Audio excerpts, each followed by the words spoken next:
ഇവിടെ ഒരു പരിപാടി അസംബ്ലിയുടെ മുൻപിൽ ഉദ്ഘാടനം ചെയ്യുമ്പോൾ നിങ്ങൾ കൊടുത്ത ചിത്രത്തിന്റെ യാഥാർത്ഥ്യം വീഡിയോ ദൃശ്യങ്ങളിലൂടെ മാധ്യമങ്ങൾ പുറത്തു കൊണ്ടുവന്നില്ലേ?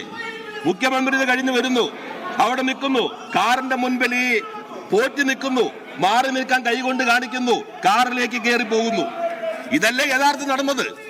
സോണിയാഗാന്ധിയുടെ വീട്ടിലേക്ക് അങ്ങേക്ക് കയറി ചെല്ലാൻ കഴിയോ? നേരെ ശശി തരൂർ എത്ര നാളായി കാത്തു നിന്നിട്ട് കയറി ചെല്ലാൻ കഴിഞ്ഞിട്ടുണ്ടോ? ഗുലാം നബി ആസാദിന് വീടിനകത്തേക്ക് കയറാൻ പറ്റാത്തത് കൊണ്ടല്ലേ അദ്ദേഹം പാർട്ടി വിട്ടുപോയത്?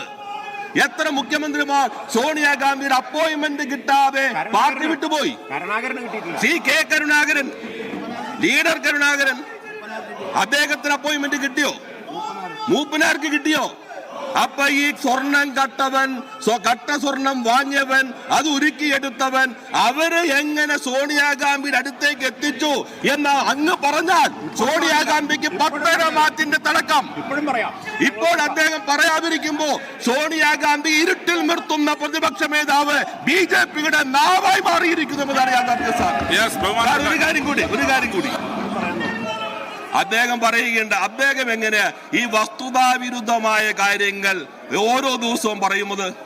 അദ്ദേഹം പറഞ്ഞു, ഇന്നലെ ഇവിടെ പാർലമെന്റ് കാര്യമന്ത്രിയല്ല, നിയമ വ്യവസായ വകുപ്പ് മന്ത്രി MLAയിൽ കയർ വകുപ്പ് മന്ത്രി എന്നതിൽ ഞാൻ പറഞ്ഞു, അങ്ങ് ഹൈക്കോടതി ചീഫ് ജസ്റ്റിസിനെ കുറിച്ച് പറഞ്ഞ കാര്യം പറഞ്ഞു.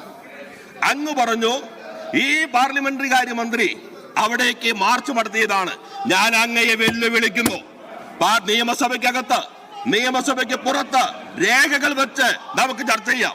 ഞങ്ങൾ അഭിപ്രായം പക്ഷെ അങ്ങേക്ക് ജനതാല്പര്യമല്ല. ഞാൻ എന്നൊറ്റ വികാരത്തിനകത്ത് അടിപ്പെട്ട് കിടന്ന് നിലവെറ്റിയ അവസ്ഥയിലേക്ക് കേരളത്തിന്റെ പ്രതിപക്ഷ നേതാവ് മാറുമ്പോ എന്നുള്ളത് അങ്ങേയറ്റം ദുഃഖകരമാണ് എന്ന് മാത്രമേ എനിക്ക് സൂചിപ്പിക്കാനുള്ളൂ. പെട്ടെന്ന് പറയണം. ഞാൻ വളരെ കാര്യമായിട്ടുള്ള 1-2 കാര്യങ്ങൾ മാത്രം സൂചിപ്പിക്കുകയാണ്. സാർ, ബഹുമാനപ്പെട്ട പ്രതിപക്ഷ നേതാവിന് എന്ത് സംഭവിച്ചെന്ന് എനിക്കറിയില്ല. സാർ, കഴിഞ്ഞ ആഴ്ച ഞാനും ബഹുമാനപ്പെട്ട പ്രതിപക്ഷ നേതാവും കൂടെ പങ്കെടുക്കുന്ന ഒരു ട്രേഡ് യൂണിയൻ കോൺഫറൻസ് ഉണ്ടായിരുന്നു. സാർ, ആ ട്രേഡ് യൂണിയൻ കോൺഫറൻസിൽ പങ്കെടുക്കെ ബഹുമാനപ്പെട്ട പ്രതിപക്ഷ നേതാവ് പറഞ്ഞു, ഞാൻ ശിവൻകുട്ടിക്കെതിരെ ആഞ്ഞടിച്ചിട്ടുണ്ട്. ഞാൻ തിരിച്ച് അദ്ദേഹത്തിനോട് പറഞ്ഞു, ഞാനും ഇനി അത് മനസ്സിലാക്കിയിട്ട് ആഞ്ഞടിക്കാമെന്ന് പറഞ്ഞു. സാർ, അങ്ങ് മനസ്സിലാക്കണം, തിരുവനന്തപുരത്ത് സെക്രട്ടേറിയറ്റിന് മുന്നിൽ UDFന്റെയോ കോൺഗ്രസിന്റെയോ ഒരു ധർണ ഉണ്ടായിരുന്നു. ആ ധർണയിൽ സാർ, എന്നെ സംബന്ധിച്ചിടത്തോളം അങ്ങ് മനസ്സിലാക്കണം, അങ്ങാണ് എനിക്ക് സംരക്ഷണം നൽകേണ്ടത്. സ്പീക്കർ അങ്ങാണ് സഭയ്ക്ക് അകത്തും പുറത്തും സംരക്ഷണം നൽകേണ്ടത്. എന്നെക്കുറിച്ച് സാർ ഈ സഭയിൽ പറയാൻ കഴിയാത്ത രൂപത്തിലുള്ള മഹാ തരംതാണ വാക്കുകൾ ഉപയോഗിച്ചുകൊണ്ട് അദ്ദേഹം അവിടെ പ്രസംഗിക്കുന്നതിന് വേണ്ടി തയ്യാറായി. സാർ, ഞങ്ങൾ ഇവിടെ ഈ സഭയിലിരിക്കുന്ന ഏതെങ്കിലും മന്ത്രിമാർ ബഹുമാനപ്പെട്ട പ്രതിപക്ഷ നേതാവിനെ സംബന്ധിച്ചിടത്തോളം, ഉപനേതാവ് കുഞ്ഞാലിക്കുട്ടി സാറിനെ സംബന്ധിച്ചിടത്തോളം, ജോസഫ് സാറിനെ സംബന്ധിച്ചിടത്തോളം എന്തെങ്കിലും ഒരു ബുദ്ധിമുട്ടുണ്ടാകുന്ന വാക്ക് ഉപയോഗിച്ചിട്ടുണ്ട് സാർ. എന്നതിന് ശേഷം ബഹുമാനപ്പെട്ട പ്രതിപക്ഷ നേതാവ് സഭയിൽ വന്ന് കള്ളം പറഞ്ഞു, പച്ചക്കള്ളം പറഞ്ഞു. ഞാൻ അങ്ങനെയൊന്നും ഒരു വാക്ക് ഉപയോഗിച്ചില്ല എന്ന് പിന്നെ കള്ളം പറഞ്ഞു.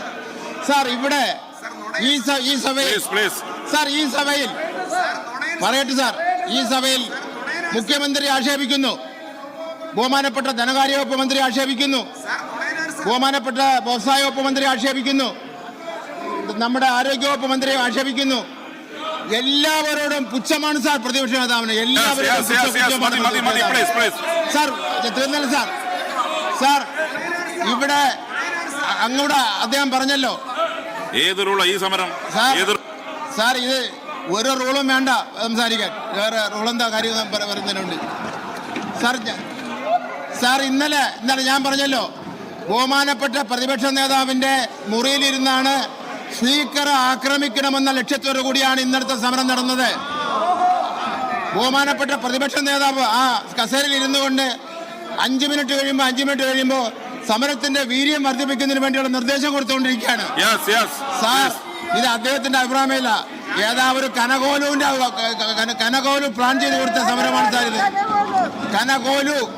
കോലു ആ കനകോലുവിന്റെ അഭിപ്രായമാണ് ഇവിടെ ബഹുമാനപ്പെട്ട പ്രതിപക്ഷ നേതാവ് പറയുന്നത്. അദ്ദേഹം പറയാ ഇന്നലെ സ്പീക്കറുടെ ചേംബറിലേക്ക് ചാടിക്കയറി അങ്ങേ ആക്രമിക്കാമെന്ന കാര്യങ്ങളെല്ലാം ശരിയാണെന്നാണ് അദ്ദേഹം പറയുന്നത്. സ്റ്റാഫിനെ സെക്യൂരിറ്റി ആക്രമിച്ച ശരിയാണെന്നാണ് അദ്ദേഹം പറയുന്നത്. ബഹുമാനപ്പെട്ട മുഖ്യമന്ത്രി പറഞ്ഞത് അദ്ദേഹം എതിർപ്പ് രേഖപ്പെടുത്തുകയാണ്. അങ്ങനെ എല്ലാ തോന്നിവാസങ്ങളെയും ന്യായീകരിക്കുന്ന ഒരു വ്യക്തിത്വത്തിന്റെ ഉടമയായി പ്രതിപക്ഷ നേതാവ് മാറിയിരിക്കുന്നു എന്നുള്ള കാര്യങ്ങൾ. പിന്നെ